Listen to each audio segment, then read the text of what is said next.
Shalom Israel. I want to start off by giving all praise, honor, and glory unto Yahweh, by Hashem, Yahweh Shai, by Hashem, Rakak Wadash.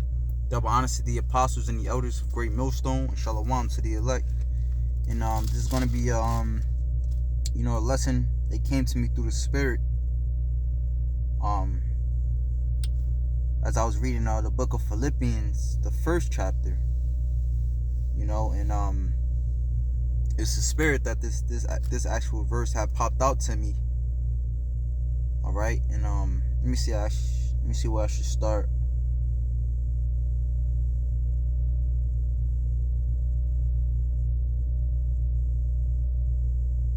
I'm gonna start at Philippians 1:27. All right, and this is Philippians, so obviously this is the Apostle Paul speaking to the church of at Philippi. All right. So it says, only let your conversation be as it becometh the gospel of Yahweh Shai, that whether I come and see you, or else be absent, I may hear of your affairs, that ye stand fast in one faith, with one mind, striving together for the faith of the gospel. And in nothing terrified by your adversaries, which is to them an evident token of perdition, but to you of salvation and that of God. And I was trying to figure out, what does this actually mean? Throw up a prayer or whatever, and through the Spirit, that's why I said this actual verse stuck out to me, because the leader of our camp, he made a beautiful point of how when you at the point of not giving a fuck what happens to you, when you're at the point of hating this world, ready to go, that's when you know that you're ready.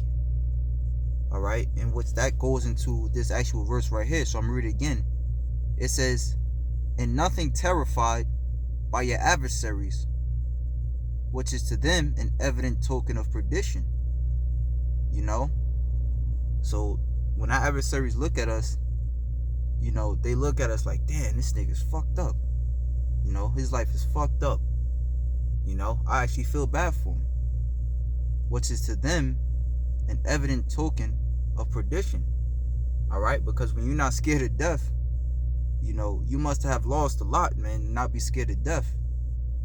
When you watch like certain movies, when you have a bad guy is basically trying to hurt another bad guy, but he's seeing that it's to no avail, because he wants to die, man. All right, and that's how we are, man. We don't want to be here any longer, man. All right, so it says, and in nothing terrified by your adversaries. All right, so we're not terrified by our adversaries, Esau, Edom, which is the main adversary, the so-called white man, and his minions under him. Threatening us, threatening to put us to death, which is to them an evident token of perdition. All right, so by us not being afraid, they see that well, what more can I do to this man? All right, because Esau, Edom is carnal, and he figures that if he can threaten you with death, all right, he has you. All right, but if he can't even threaten you with that, all right, he see that you're a lost cause, which is to them an evident token of perdition, but to you of salvation and that of God. So again, going into what the leader of the camp, our camp, he even said that, man. But to us, it's for salvation, man. When you're ready to just get the hell out of here, man, you sick of this place, all right? And the only thing we really live for, all right, is for that next lesson that the Most High gives us, man. So it says, but to you of salvation and that of God.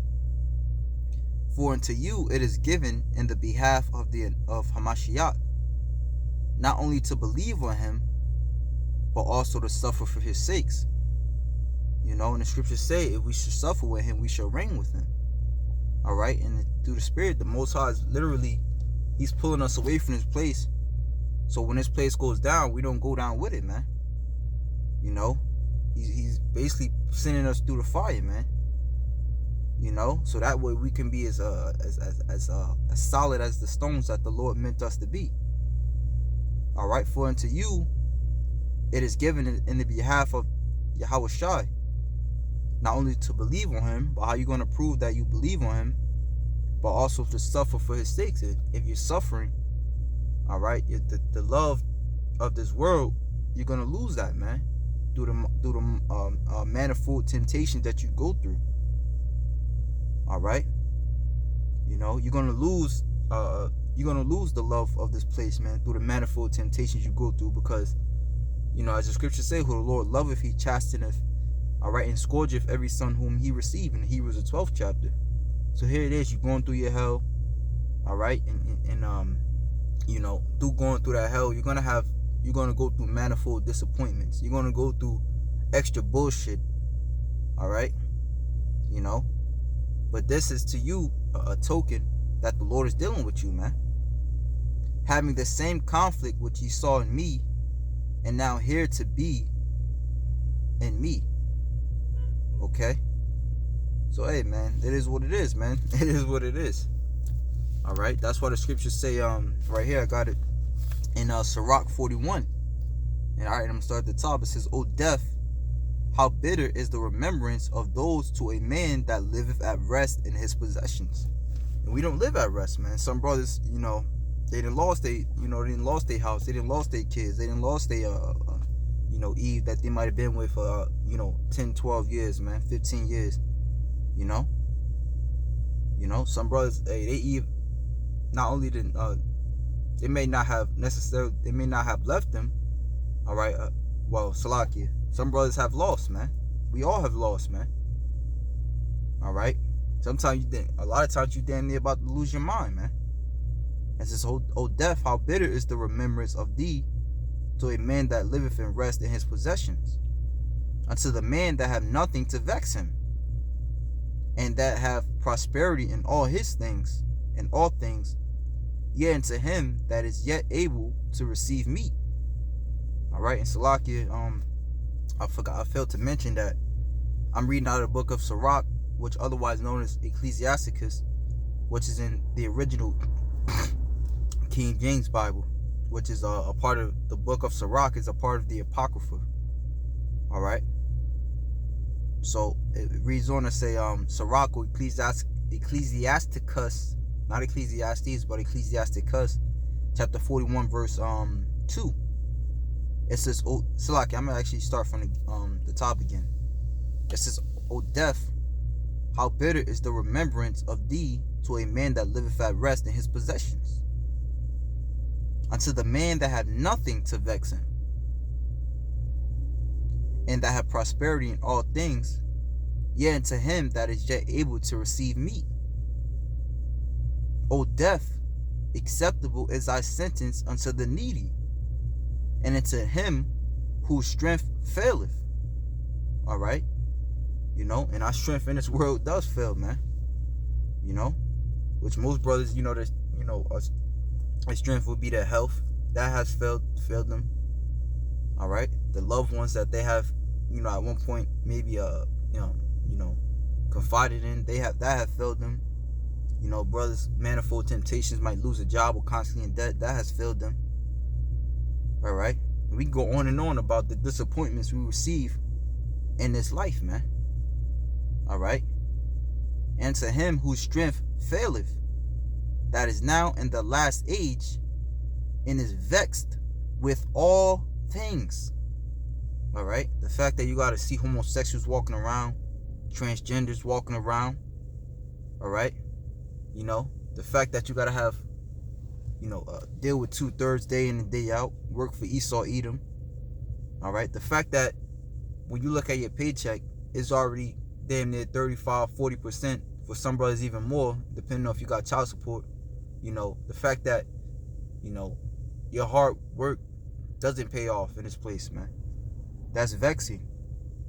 All right, and it says, "And is vexed with all things, and to him that despaireth and have lost patience." Therefore it goes on to say, what? "Fear not the sentence of death, remember them that have been before thee, and that come after, for this is the sentence of the Lord over all flesh. And this is why the Apostle Paul, he said that because he had went up into the and I believe in the book of 2 Corinthians, it spoke of how he went up into the third heavens. All right, and he rather had stayed there than to come back here, man. But the only reason he came back was to teach us, man. To teach to teach the gospel of Yahweh Shai, man. All right, so that's really the only reason, we stay here, man. The only reason, the Most High, or the only reason for us being here is to teach the elect, man. But other than that, to live it up in this place, to be happy, that's just not for us, man. And it's a tough pill to swallow, but it just is what it is, man. It is what it is. Great men of the Lord had to suffer that, man. They had to lose their family, man. As a matter of fact, the Lord even told Jeremiah. He told Jeremiah. Let me see. He told Jeremiah. It says, Jeremiah 16:1. The word of Yahweh came also unto me, saying, Thou shalt not take thee a wife, neither shalt thou have sons or daughters in this place. All right, and why is that? For thus saith the Lord concerning the sons and concerning the daughters that are born in this place, and concerning their mothers that bear them, and concerning their fathers that beget them in this land, they shall die of grievous deaths. They shall not be lamented, neither shall they be buried. All right, so before this happens, I'm pretty sure Jeremiah was probably lonely or whatever, wishing he had a Eve, a family. But at the same time, the Lord spared him from that, man. He spared him from, basically loving the things that will be taken away from him in a harsh way. All right, and this is why the Lord is taking away things from us, man. He's sparing us from the love of this world, man. For thus saith the Lord concerning the sons and concerning the daughters that are born in this place, and concerning their mothers that bear them, and concerning their fathers that beget them in this land, they shall die grievous deaths. They shall not be lamented, neither shall they be buried, but they shall be as dung upon the face of the earth, and they shall be consumed by the sword and by famine, and their carcasses shall be meat for the fowls of heaven and for the beasts of the earth. All right, so there's going to be great death upon all those, all right, that you so-called would have normally loved in this world, man. But you have to distance yourself. Even Yahweh Shai said, man, he that I can't think of the scripture right now, but it says that he that loveth me, you gotta forsake your loved ones. All right, Salaki, I'm trying to find it.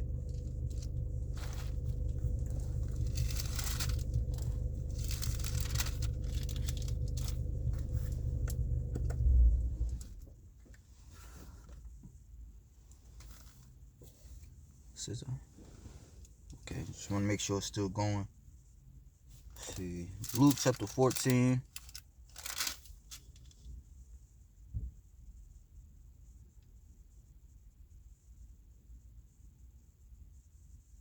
Luke chapter 14, verse 26.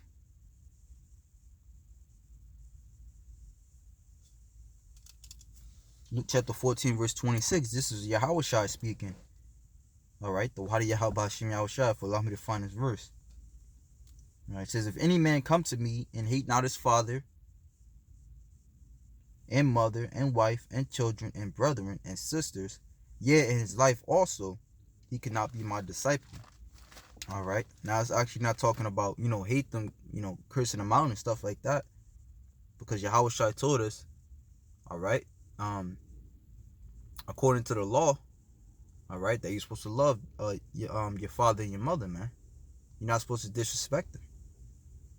All right, but going into what, basically forsaking them, man. All right, to follow the Lord, just as the apostles did. And when you read Matthew's the 19th chapter, he said, Lord, we have forsaken all. What shall we receive, man? Because the apostles, they had wives and stuff like that. It says right here, Matthew's 19. And 28, and Yahweh, let me see, 27. Then answered Peter and said unto him, Behold, we have forsaken all, and followed thee. What shall we have therefore? And Yahweh said unto them, Verily I say unto you, that ye which have followed me in the regeneration, when the Son of Man shall sit in the throne of his glory, ye shall sit upon 12 tribes, judging the 12 tribes of Israel. All right. So because you forsook this place, all right, you're going to get, it says, actually says it, I'm not going to jump the gun. It says, and everyone that have forsaken houses or brethren or sisters or father or mother or wife or children or lands for my name's sakes shall receive 100-fold and shall inherit everlasting life. You know, and this is, hey, like Zechariah said, man, turn ye to the strongholds, ye prisoners of hope. You know, because in this flesh, if you're not in the word, you know, even as the worldly saying goes, they say an idle mind is the devil's workshop. You know, in this flesh, you know, this flesh how you thinking that this hell is really too much, man. You know, but Yahweh Shai just told you, all right, I'm a reward you handsomely, all right, if you forsake these things, man. But many that are first shall be last, and the last shall be first. All right. Last precept. This is Matthew chapter 6, verse 19. It says, lay not up for yourselves treasures upon earth, where moth and rust doth corrupt, and where thieves break through and steal. All right. You know, lay not up for yourself treasures upon earth, man, because things upon this earth, it just come with disappointments, man. All right. You have a woman, you know what I'm saying? Hey, it says, I'm going to just keep reading Salakia. All right. It says, and where thieves break through and steal. All right. So these things, these tangible things, all right, and even physical things, as far as, like I said, having a woman or a child, Esau could easily take that away from you, man. All right. But lay up for yourselves treasures in heaven, where neither moth nor rust doth corrupt, and where thieves do not break through nor steal.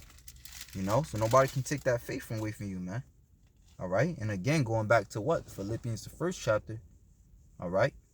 Where it says, you know, basically, the fact that we catch in hell, all right, it's basically, it's going to be nothing in the, you know, Salakia. The fact that we catch in hell, all right, it's going to be nothing, in that day, all right, for us, man. It might be a little scary, you know, because the scriptures say, be not afraid of sudden fear. But at the same time, we already going to be prepared in that day, man. All right. But it says, this is where, you know, you should keep your mind at, man. For where your treasure is, there will your heart be also. There it is, man. The light of the body is the eye. And if therefore thy eye be single, all right, our eye be single, basically meaning what? Forsaking all to follow the Lord, man. Single, basically meaning one, man. You know, having our eye on one thing, man. And that's this word. And that's the kingdom. All right. And it says thy whole body shall be full of light.